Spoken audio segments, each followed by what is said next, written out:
రేవంత్ రెడ్డిని ఢిల్లీలో ఎవరు దేక్తలేరు. ఢిల్లీలో అవమానం జరిగింది, రేవంత్కు అవమానం జరిగింది. ఎట్లా అవమానం జరిగిందో ఇక్కడ చూద్దాం, ఇక్కడ మాట్లాడదాం. 3 రోజులున్నా ముచ్చటే లేదు. రేవంత్కు ఢిల్లీలో పరాభవం. అపాయింట్మెంట్ ఇవ్వని రాహుల్ గాంధీ ఇయ్యడని తెలుసు, ఇయ్యడు కూడా ఆయన.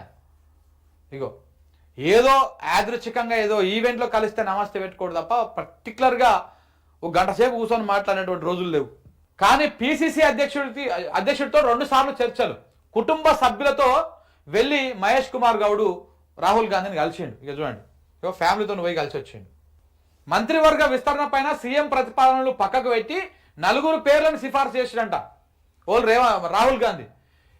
ఈయన ఎవరైతే ముఖ్యమంత్రి ఎవరి పేరైతే సిఫార్సు చేసిండో, ఎవరైతే ప్రపోజల్ పెట్టిండో వాళ్ళని పక్కన పెట్టేసి 4 పేర్లను రాహుల్ గాంధీ సిఫార్సు చేసిండంట. 3 పేర్ల పైన ముఖ్యమంత్రి అభ్యంతరం వ్యక్తం చేసిండంట.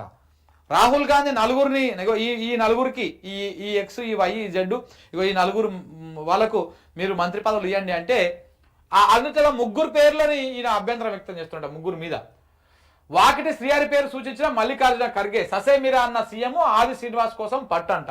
ఆది శ్రీనివాస్కి ఇవ్వాలని చెప్పేసి, ఎందుకంటే ఆది శ్రీనివాస్ అయితే బాగా జోక్తా ఉంటాడు రేవంత్ రెడ్డిని అద్భుతంగా. ఆహా మీరు ఈరుడు, ఆహా మీరు సూర్యుడు, ఆకాశంలోకి వెళ్ళి ఊడిపడ్డటువంటి అమ్రాబాద్ పులి, రంగేసుకున్నటువంటి పులి అని చెప్పేసి ఈరుడు సూర్యుడు లెక్క ఆయన పొగుడుతూ ఉంటాడు. అందుకే ఆది శ్రీనివాస్కి ఇవ్వాలని చెప్పేసి ఆయన పట్టుబడతా ఉన్నాడు.